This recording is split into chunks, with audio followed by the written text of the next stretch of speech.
Okay.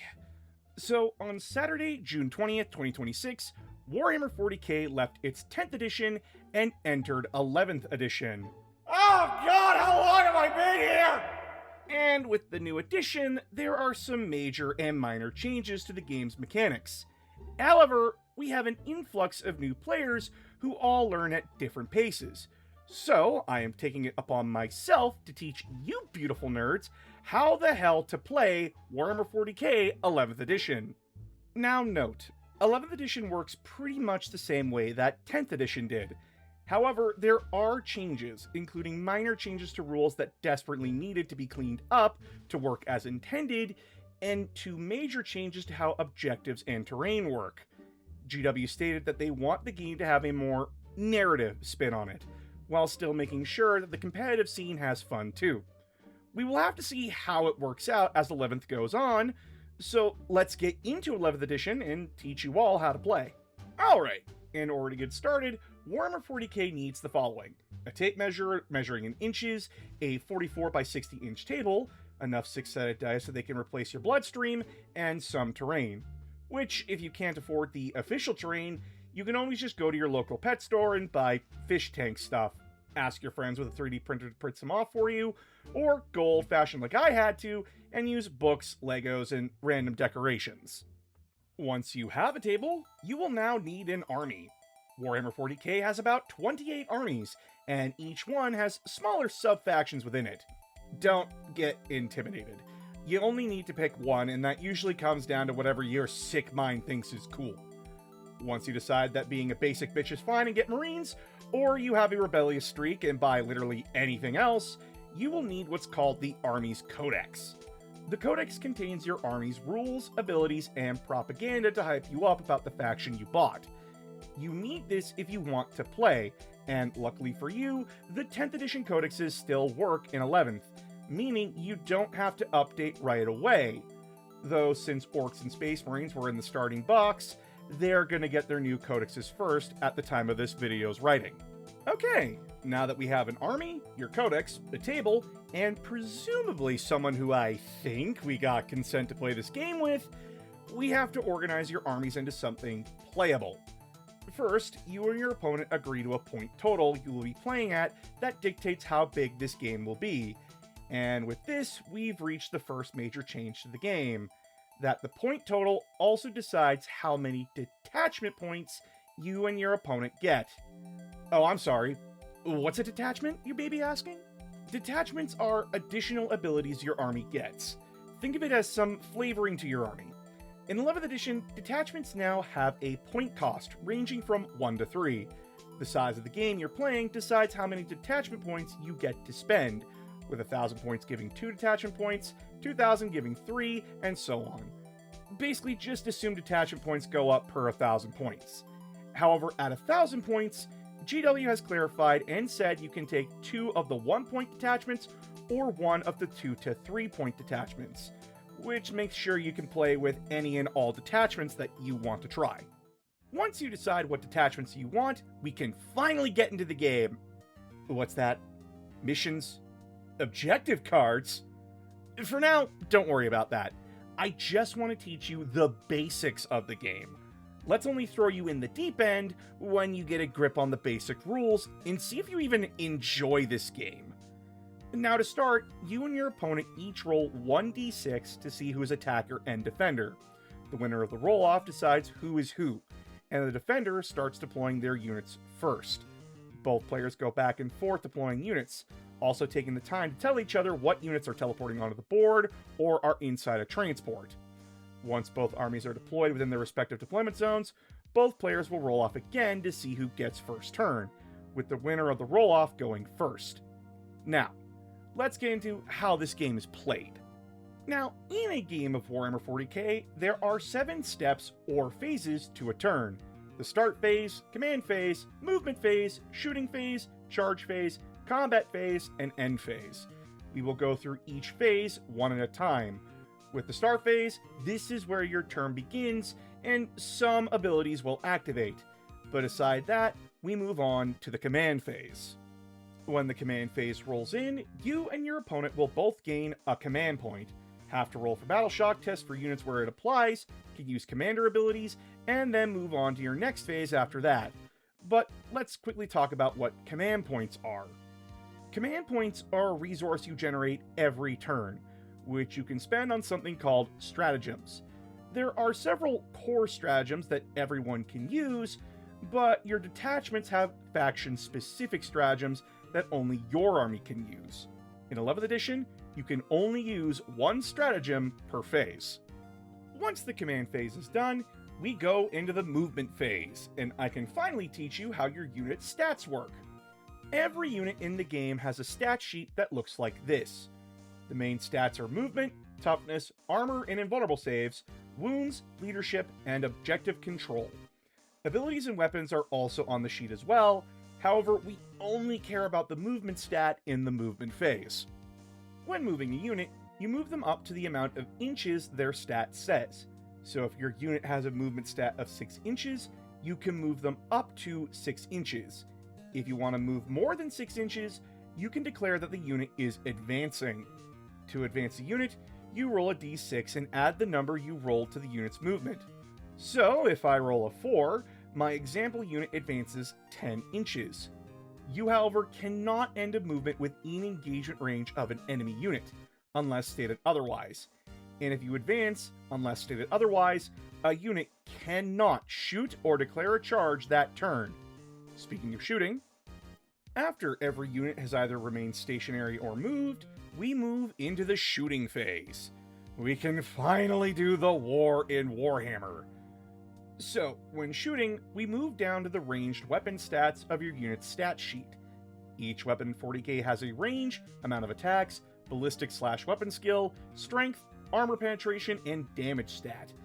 In order to shoot at an enemy unit, your unit must first be in range of the enemy and have a line of sight to them. Oh god, I have to explain this. Line of sight is basically, can my model see your model? If my model can see one model in the enemy unit, I can shoot at that unit, but only with the specific models that can draw line of sight. However, if a unit is inside a terrain feature, so long as they don't perform an action like shooting or try to do something for an objective, they are considered hidden. Hidden units can only be targeted if an enemy unit is within 15 inches, or if they have an ability that ignores it or increases the range that unit can be spotted. Either way, once we are in range and can shoot, you take the attack stat and roll a number of d6 for the number of attacks your unit is putting out. Then you use your weapon's ballistic skill to determine what is a hit. You have to roll equal to or higher than the stated number. So if your weapon's ballistic skill is 3, rolls of 3 or higher are hits. A roll of 1 is always considered a miss, while a roll of 6 is always considered a critical hit. Once you are done rolling your hits, you roll to wound, following this handy-dandy chart. You compare your weapon's strength stat against the enemy unit's toughness stat. If a weapon's strength is equal to the toughness, it wounds on 4s. If the weapon is stronger, it's on 3s, and if the strength is double the toughness, it's 2s. However, if the strength is less than the toughness, it wounds on 5s, or if the toughness is double the strength, it's at 6s. After wounding your target, your opponent has to roll armor saves. When making armor saves, you have to roll equal to or higher than the stated stat. However, if the weapon has AP, it makes it harder to save. So if I have a 3+ save, but you hit me with a weapon that's AP -1, I have to roll a 4 or higher to make the save instead of 3 or higher. If your unit has an invulnerable save, you can use that instead if the AP of the attacks makes your armor save worse than the invulnerable save. If any armor saves are failed, you apply damage to the unit. If the damage brings a model to 0 wounds, those models are removed from the unit. If a model has taken damage, any further damage to the unit goes to that model first, and has to be removed before any other model can be damaged. Once all units who can shoot have shot, we move into the charge phase. Charging has been made much easier with 11th edition. When declaring a charge, your unit must be within 12 inches of an enemy unit. Then you roll 2d6 and move your unit into engagement range if the result is equal to or higher than the distance from the enemy unit. In 10th edition, you had to declare which targets you're charging, then roll and fail a charge if you didn't roll high enough to reach your declared targets. Now, in 11th, you roll the charge, then you pick which targets you want to reach. Then, just one model in your unit must make it into engagement range with the enemy unit. Once all charges are resolved, we move into the combat phase. In order for your unit to make melee attacks, they must be in base-to-base contact, or at least be touching a model who is in base-to-base contact. Then, you do the same order of operations you did in shooting, just applying the melee weapon stats to the combat. However, if the enemy unit survives the onslaught of attacks, they get to fight back, but all units who have charged this turn must fight first before the charged units get to attack back. Then, once combat is done, if the enemy unit is still alive, the unit that charged must pile in 3 inches and make it into base-to-base contact if possible. If your unit can't make it within engagement range of an enemy unit with that 3-inch movement, they are no longer engaged. If an enemy unit is wiped out, you can make what's called a consolidation move. You measure 3 inches, and if an enemy unit is within range, your unit must move towards that enemy unit. If an objective is in range, you move towards that objective. However, if both an objective and an enemy unit are within range, your unit must go towards the enemy unit. Once all combats and consolidations are done, you will then proceed to the end phase, which will tick over to your opponent's turn. However, now that we have casualties and some units are below half strength, we will now refer to the Battle Shock rules in the command phase.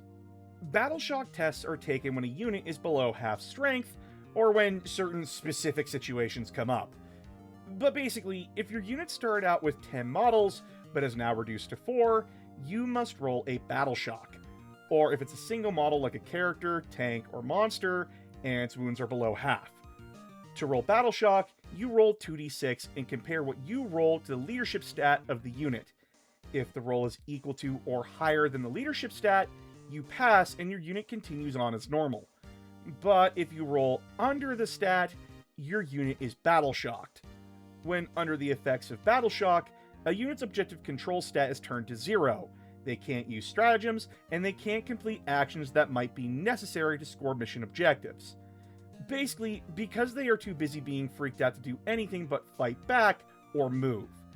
However, if the unit survives to the next turn, you roll Battle Shock again to see if they rally or stay broken. Once Battle Shock tests are rolled, your opponent carries out their turn the same way. The game can continue for up to 5 rounds, or until a player has no models on the table left or bows out. And that's the basics to a game of Warhammer 40k. Oh, right. You probably want some advanced rules, so let's quickly clear those up before we leave. All units will have keywords attached to them, ranging from infantry, vehicle, monster, character, and so on. Each of these units interact with the game a bit differently, so let's quickly touch on this. Monsters and vehicles must move in straight lines. If they wish to turn, they have to spend 2 inches of movement to turn. So if you want your tank or a monster to turn around a corner, you must move them in a straight line up to the turn. Spend 2 inches of movement to turn, then move the rest of your movement to do so. As well, monsters and vehicles cannot move through terrain unless there is a clear path through that terrain, or if the terrain piece is at least 2 inches smaller than the vehicle. And if you're moving a vehicle over terrain, it cannot end its movement on top of a terrain piece. Characters are leader units or support units. On the character sheet, it is stated what units they can be attached to, and once that leader or support unit is added to the squad, they are considered an extension of that unit. While a character is in a unit, they are always leading that unit, even if every model in that unit is destroyed, meaning that the character continues to benefit from the unit's ability if it has one. As well, the unit must take damage before the character does. So if my character's unit takes damage, I must hand out damage to the other models in the unit before I put any damage on the character. Weapons can also have additional abilities on them. For example, a weapon could have Ignores Cover.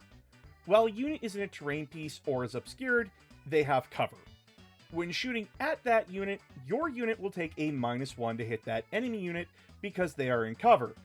However, if a weapon ignores cover, it ignores the -1 to hit. If you want a full list of these weapons' abilities, refer to the abilities section of the core rules. Next up, after talking about keywords, is reserves, or units not set up on the board. You can set units up in what we call deep strikes, reserves, or in transports. Deep striking or reserve units can only show up on turn 2 and must be deployed by turn 3. If they aren't, they are considered destroyed.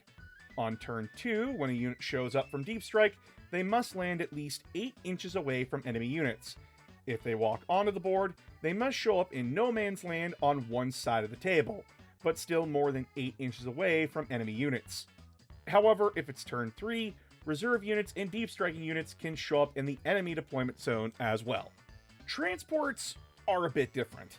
You must declare what units are riding inside a transport before the game begins.